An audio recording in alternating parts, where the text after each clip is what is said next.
Assalamualaikum warahmatullahi wabarakatuh. Waalaikumsalam warahmatullahi wabarakatuh. Allahumma sholli ala sayyidina Muhammad wa ala ali sayyidina Muhammad.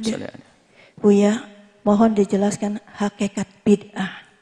Dan bid'ah seperti apakah yang dilarang? Fitnah. Bid'ah seperti apakah yang dilarang atau bertentangan dengan syariat? Karena di keluarga kami ada yang tidak mau kalau kami ajak ibadah dengan alasan tidak diajarkan atau dicontohkan oleh baginda Rasulullah. Atas jawabannya terima kasih. Wassalamualaikum warahmatullahi wabarakatuh. Waalaikumsalam. Baik. Ini pembahasan satu majelis, Ibu. Urusan bid'ah itu satu majelis 2 jam jawabannya. Ibu langsung ambil, ada beberapa video yang sudah kami jelaskan apa itu bid'ah. Tapi ringkasnya bahwasanya bid'ah itu secara bahasa adalah hal baru yang diada-adakan. Maka dalam hal ini ada yang diharamkan. Ada bid'ah yang diharamkan. Tapi ada hal baru yang sangat dihimbau. Makanya bid'ah menjadi hasanah bagus. Kemudian ada bid'ah yang makruh juga. Karena boleh diadakan tapi ya sedikit kurang tepat maka makruh. Bahkan nanti ada menjadi wajib. Hal yang baru tapi wajib.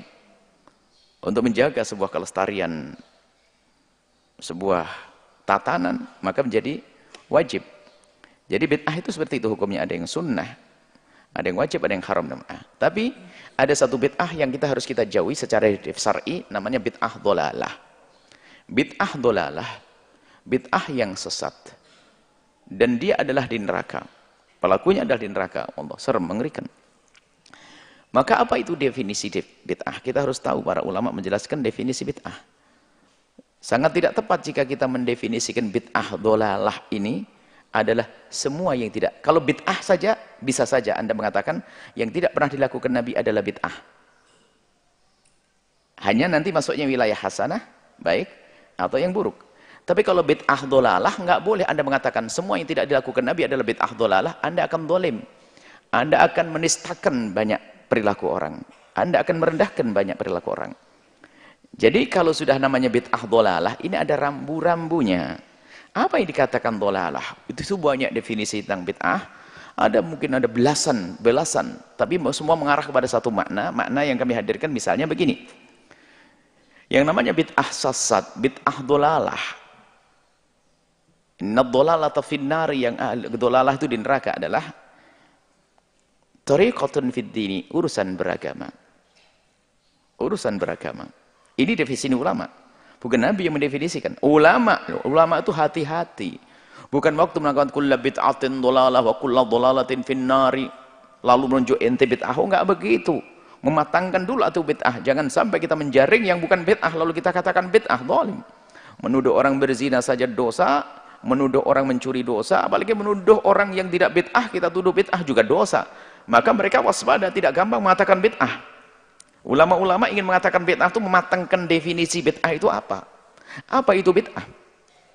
Kata thariqatun fid dini, kata Imam Syatibi misalnya. Cara beragama.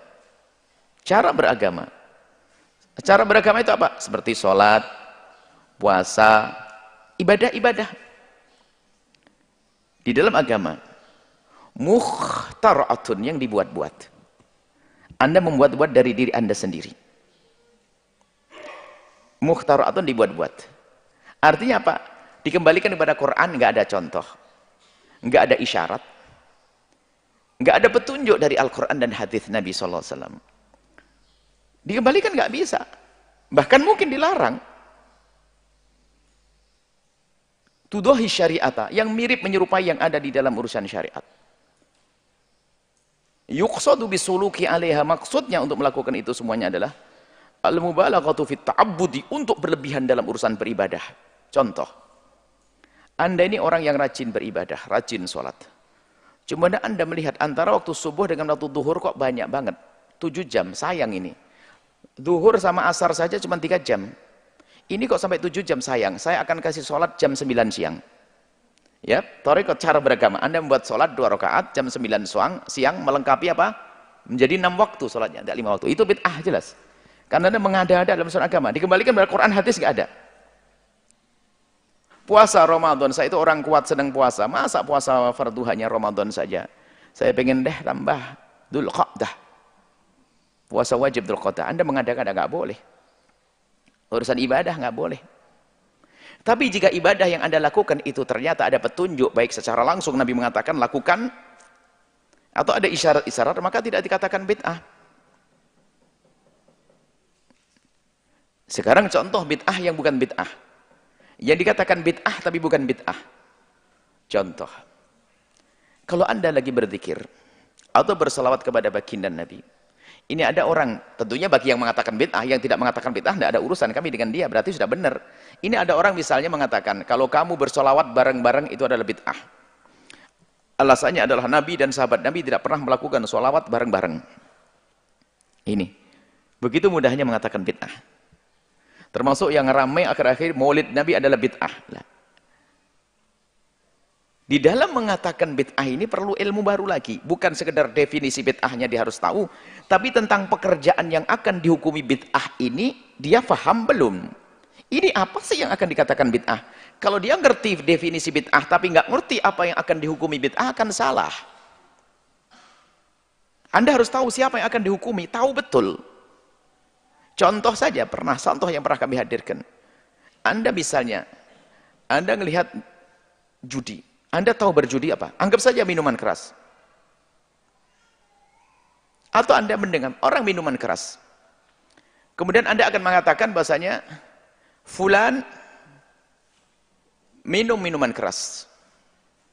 Berarti Anda telah menisbatkan hukum minuman keras kepada orang ini. Anda harus tahu siapa orang ini. Misalnya namanya Anda, nama siapa? Pakai nama saya. Ada Yahya misalnya. Kalau nama orang lain nanti ada yang ada Yahya mabuk. Tapi Anda harus tahu dulu siapa Yahya. Kalau Anda tidak tahu Yahya, jangan-jangan Ahmad yang Anda katakan Yahya. Yahya mabuk di masjid. Wah, kurang ajar dia. Digebukin Yahyanya. Tak taunya Yahyanya enggak di masjid. Yang di masjid rupanya bukan Yahya. Yang di masjid adalah selain Yahya. Mabuk di masjid memang ada orang mabuk di masjid. Dikira namanya Yahya, tapi ternyata bukan Yahya. Selanjutnya digebukin, dicari Yahya yang di rumahnya. Padahal Yahya baru masak atau baru ngapain, gebukin. Ngapa? Kamu mabuk ya, kurang ajar. Ini mabuk di masjid ya. Tidak tahu. Oh, rupanya salah. Bukan Yahya, nggak boleh. Harus tahu mana Yahya. Maka setelah orang mengetahui hukum bid'ah, harus tahu amalan yang akan dihukumi bid'ah ini, tahu enggak apa itu? Contohnya, zikir bersama adalah bid'ah. Bid'ah sudah tahu. Ibadah yang diada-ada, nggak bisa kembalikan pada Al-Quran. Kemudian yang akan dihukumi bid'ah adalah zikir bersama. Zikir bersama bid'ah. Tahu enggak zikir bersama gimana sih? Orang berkumpul. Berkumpul bid'ah atau bukan? Bukan. Kemudian dia ingin baca zikir, sholawat bareng-bareng. Kira-kira dari sisi mana engkau mengatakan ini bid'ah? Karena Nabi tidak pernah melakukan. Iya itu bid'ah, tapi bukan dhalalah. Sebabnya kita bahas bid'ah dhalalah. Ini nggak pernah dilakukan Nabi. Kalau memang ini kebaikan, pasti sahabat Nabi melakukannya. Nah, ini biasanya hujahnya semacam itu. Ingat, tidak semua yang tidak dilakukan Nabi lalu menjadi bid'ah dhalalah, tidak. Para ulama dikatakan mukhtaratun diada-ada, nggak ada sandarannya. Kalau ini orang berkumpul membaca zikir, baca sholawat, tentu ada sandarannya. Pertama berkumpulnya adalah syar'i, bertemunya ahli iman. Kemudian melakukan zikir. Kemudian zikir ini menjalankan perintah Allah, membaca sholawat menjalankan perintah Allah. Perintah Allah. Bagaimana Allah merintahkan? Contoh, innallaha wa malaikatahu yusalluna ala nabi. Allah dan malaikat bersalawat kepada Nabi. Ya ayyuhalladzina amanu, wahai orang beriman, sallu alaihi wasallimu taslima. Bersalawat dan bersalamlah kalian semua kepada Rasulullah. Sallu. Bersalawatlah kalian semuanya. Coba yang disuruh bersalawat siapa? Kita. Apakah di dalam perintah ini ada perintah bahasanya kalau salawat kamu harus sendiri-sendiri? Nggak ada. Atau harus bareng-bareng? Tidak ada. Bebas kalian berselawat. Bagaimana? Kok harus menjadi sendiri-sendiri? Kok Anda seolah-olah menambah sendiri? Sallu munfaridina. Berselawatlah kalian sendiri-sendiri. Nggak ada. Bahkan kalau dalam segi bahasa, sallu adalah jamak. Berarti bareng-bareng. Tapi pun ulama tidak mengatakan bareng-bareng. Padahal dari segi bahasa, sallu berselawatlah kalian bersama-sama. Artinya, bagaimana dikatakan ini bid'ah? Orang berzikir bersama. Atau mengeraskan zikir. Mengeraskan zikir ada. Orang mendengar idza dzukirallah wajilat qulubuhum. Disebutkan nama Allah. Orang lain menyebut, bukan saya. Orang beriman kalau ada orang menyebut nama Allah bergetar, berarti suaranya terdengar.